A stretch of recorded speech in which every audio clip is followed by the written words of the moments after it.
আসসালামু আলাইকুম। মোর্শেদ শোভন আমন্ত্রণ জানাচ্ছি এনটিভির মধ্যাহ্নের খবরে। তত্ত্বাবধায়ক সরকার ব্যবস্থা বাতিল করে সংবিধানের ত্রয়োদশ সংশোধনী অবৈধ ঘোষণা করে দেয়া রায় বাতিল ঘোষণা করেছে আপিল বিভাগ। এর ফলে তত্ত্বাবধায়ক সরকার ব্যবস্থা সংবিধানে পুনর্বহাল হলো। তবে চতুর্দশ জাতীয় সংসদ নির্বাচন থেকে এই ব্যবস্থা কার্যকর হবে বলে রায়ে উল্লেখ করা হয়। 14 বছর আগে দেয়া ওই রায়ের বিরুদ্ধে করা আপিল ও পুনর্বিবেচনার আবেদন সর্বসম্মতিতে মঞ্জুর করে আজ রায় দেন প্রধান বিচারপতি ডক্টর সৈয়দ রেফাত আহমেদের নেতৃত্বাধীন আপিল বিভাগের পূর্ণাঙ্গ বেঞ্চ। একটি রিটের প্রেক্ষিতে 2011 সালের মে মাসে তত্ত্বাবধায়ক সরকার ব্যবস্থা বাতিল করে ত্রয়োদশ সংশোধনীকে অবৈধ ঘোষণা করেছিল তৎকালীন প্রধান বিচারপতি খায়রুল হকের নেতৃত্বাধীন আপিল বেঞ্চ। পরের মাসেই পঞ্চদশ সংশোধনীর মাধ্যমে তত্ত্বাবধায়ক সরকার ব্যবস্থা বাতিল করে আওয়ামী লীগ সরকার। গত বছরের জুলাই আগস্ট অভ্যুত্থানের পর আপিল বিভাগের পূর্বের রায়ের বিরুদ্ধে 8 ব্যক্তি ও 2 সংগঠন রিভিউ আবেদন করে।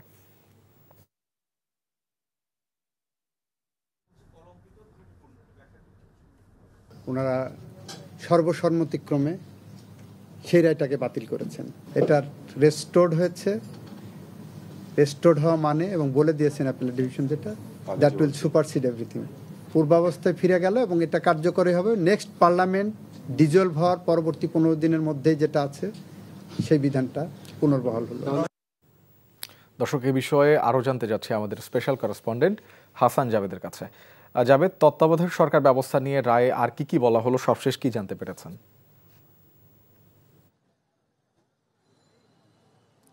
শোভন, আসলে রায়টি কিন্তু খুব সংক্ষেপ। পরিপূর্ণ রায় প্রকাশ হলেই কিন্তু আমরা বুঝতে পারবো যে পর্যবেক্ষণ কি আছে বা আরও কীভাবে বলা আছে। এবং তত্ত্বাবধায়ক সরকার ব্যবস্থার ফরমেশনটা কিন্তু এই রায়ের ফলে যেটা হয়েছে যে অ্যাটর্নি জেনারেল সহ অন্য আইনজীবীরা বলেছেন এর আগেও যে সিস্টেমে ছিল সেই সিস্টেমে কিন্তু হবে।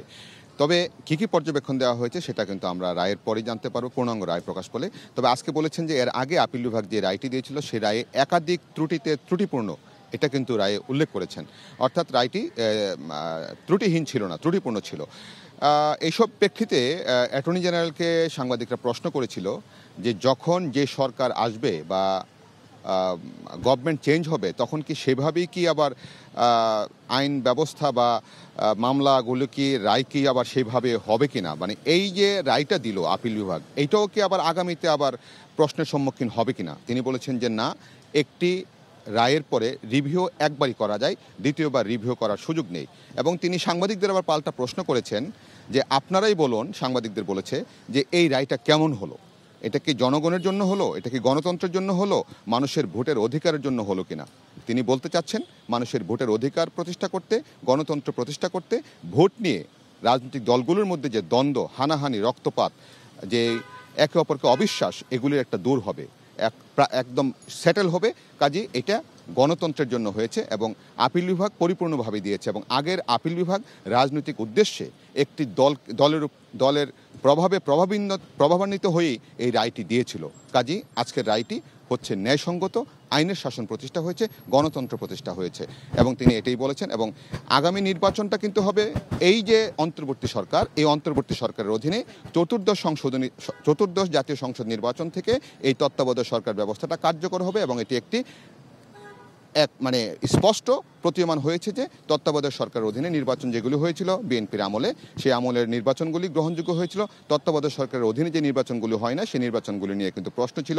দিনের ভোট রাতে হয়েছে এবং ভোটবিহীন নির্বাচন হয়েছে, কত পার্সেন্ট নির্বাচন হয়েছে, সেই প্রশ্নগুলি কিন্তু তারা উত্থাপন করেছিলেন আপিল বিভাগে। তো এই কথাগুলি কিন্তু আজকে বারবার আবেদনকারীর আইনজীবীরা এবং অ্যাটর্নি জেনারেল বলেছেন।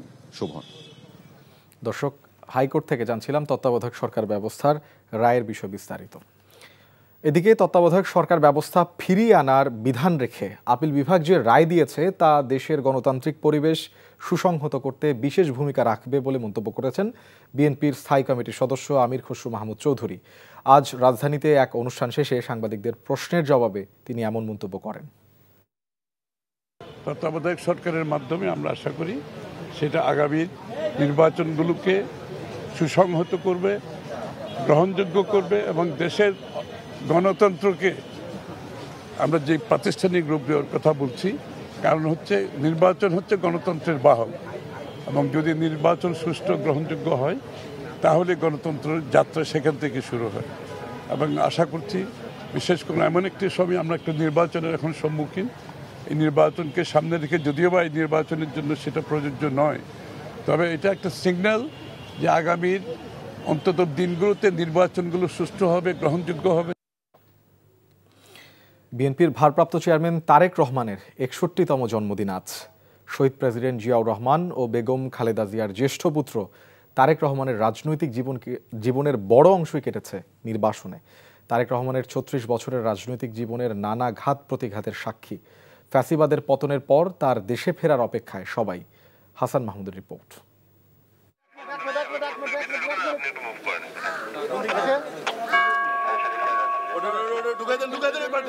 ওয়ান ইলেভেনের এক অস্বস্তিকর বাঁকবদলের ভিন্ন প্রেক্ষাপট দেশের জাতীয়তাবাদী ভবিষ্যৎ রাজনীতির তরুণ নেতৃত্ব তারেক রহমানকে নির্বাসনের নিয়তিতে বাধ্য করেছিল 2008 সালে। তারেক রহমানকে মুক্তিযুদ্ধের উত্তাল সময়ে মা বেগম খালেদা জিয়ার সাথে পাকিস্তান হানাদার বাহিনীর বন্দিত্ব বরণ করতে হয়। পিতা জিয়াউর রহমান তখন মুক্তিযুদ্ধের রণাঙ্গনে এক অকুতোভয় বীর যোদ্ধা। সেনা কর্মকর্তা থেকে সিপাহী জনতার মিলিত বিপ্লব মেজর জিয়াকে দেশের রাষ্ট্রপতির আসনে নিয়ে এলেও তাদের জীবন ছিল সাদামাটা। ঢাকার BAF shine school and college দিয়ে শুরু করা শিক্ষা জীবনে 80-র দশকে তারেক রহমান ভর্তি হন ঢাকা বিশ্ববিদ্যালয়ে। পিতার মৃত্যুর পর মা বেগম খালেদা জিয়া রাজনীতির মাঠে যখন স্বৈরাচার বিরোধী আন্দোলনের উত্তাল নেতৃত্বে, তখন সেই আন্দোলনে যোগ দেন তারেক রহমানও। 1988 সালে বিএনপিতে নাম লেখান জাতীয়তাবাদের এই তরুণ নেতা। 91 সালের নির্বাচনে মা বেগম খালেদা জিয়ার নির্বাচনী প্রচারণায় অংশগ্রহণের মধ্য দিয়ে তৃণমূল বিএনপিকে শক্তিশালী করায় মনোযোগ দেন তারেক রহমান। আমাকে ভোট দিতে হবে এমন কোনো কথা নেই, আপনার ভোট আপনিই দিবেন, যাকে ইচ্ছা আপনিই দিবেন। 1994 সালে ডাক্তার জোবাইদা রহমানের সাথে বিবাহ বন্ধনে আবদ্ধ হন তিনি। বিএনপির স্থায়ী কমিটি তারেক রহমানকে দলের সিনিয়র যুগ্ম মহাসচিব মনোনীত করে 2002 সালে। মুক্তিযোদ্ধা পিতার আদর্শ লালন করে 2005 সালে দেশব্যাপী তৃণমূল সম্মেলন আয়োজনের মাধ্যমে কেন্দ্র থেকে গ্রামান্তরের মানুষের কাছে সাড়া জাগানিয়া বার্তা দেন তারেক রহমান।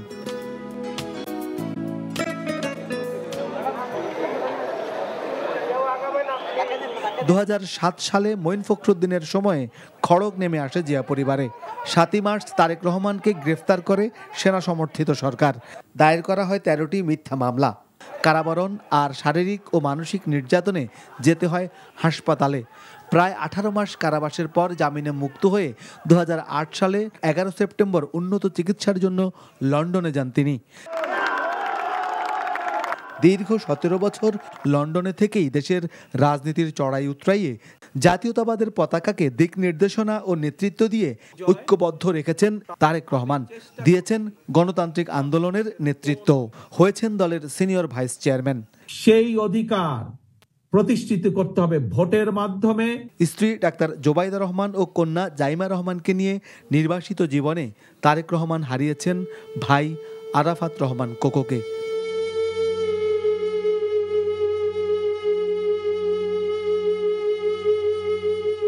প্রিয় মা বেগম খালেদা জিয়ার কারাবন্দিত্ব আর অসুস্থতা দূর পরবাসে তাকে কষ্টের কাছে অসহায় করে তুলেছে।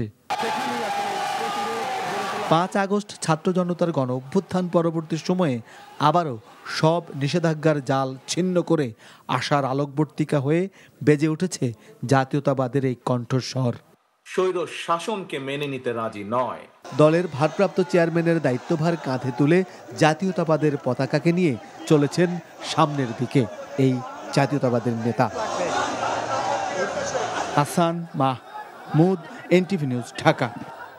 যারা ককটেল মেরে পুলিশের মনোবল ভাঙতে চাইবে তাদের বিরুদ্ধে কঠোর আইন প্রয়োগ করা হবে বলে হুঁশিয়ারি দিয়েছেন ডিএমপি কমিশনার শেখ মোহাম্মদ সাজ্জাদ আলী। রাজধানীর পুরাতন রমনা থানা এলাকায় সাইবার সাপোর্ট সেন্টারের উদ্বোধন করতে গিয়ে তিনি এমন হুঁশিয়ারি দেন। কমিশনার বলেন, পুলিশের মনোবল ভেঙে গেলে সমাজেই অপরাধ ও অপতৎপরতা বেড়ে যাওয়ার ঝুঁকি থাকে। তার মতে আইনে দুর্বৃত্তদের বিরুদ্ধে প্রয়োজনীয় মুহূর্তে গুলি চালানোর ক্ষমতাও পুলিশের আছে। এদিকে নাগরিকদের অনলাইন নিরাপত্তা জোরদার করতে সাইবার সাপোর্ট সেন্টারের বিশেষ ভূমিকা রাখবে বলে জানিয়েছেন সাজ্জাদ আলী এবং তিনি বলেন, অনলাইন প্রতারণা, মোবাইল ব্যাংকিং জালিয়াতি, ব্যক্তিগত তথ্য ফাঁস, নারীর প্রতি সাইবার নির্যাতন সহ বিভিন্ন ডিজিটাল অপরাধে দ্রুত সারা প্রযুক্তি নির্ভর তদন্ত সেবা দেবে নতুন এই ইউনিট।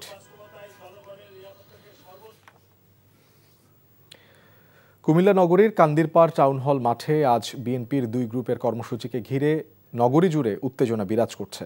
বিকেলে টাউন হল মাঠে কুমিল্লা 6 আসনের বিএনপি প্রার্থী মনিরুল হক চৌধুরীর নেতৃত্বে জনসভা অনুষ্ঠিত হওয়ার কথা রয়েছে। অন্যদিকে সকালে একই আসনে মনোনয়ন বঞ্চিত বিএনপি চেয়ারপারসনের উপদেষ্টা হাজী আমিনুর রশিদ ইয়াসিনের পক্ষ থেকে কুমিল্লা আদর্শ সদর উপজেলা বিএনপির উদ্যোগে খালেদা জিয়ার রোগ মুক্তি ও তারেক রহমানের সুস্বাস্থ্য কামনায় দোয়া মাহফিল আয়োজনের ঘোষণা দেওয়া হয়। এতে 2 পক্ষের উত্তেজনা ছড়িয়ে পড়ায় বুধবার রাতে প্রশাসনের পক্ষ থেকে টাউন হলের মূল ফটকে তালা ঝুলিয়ে দেওয়া হয়।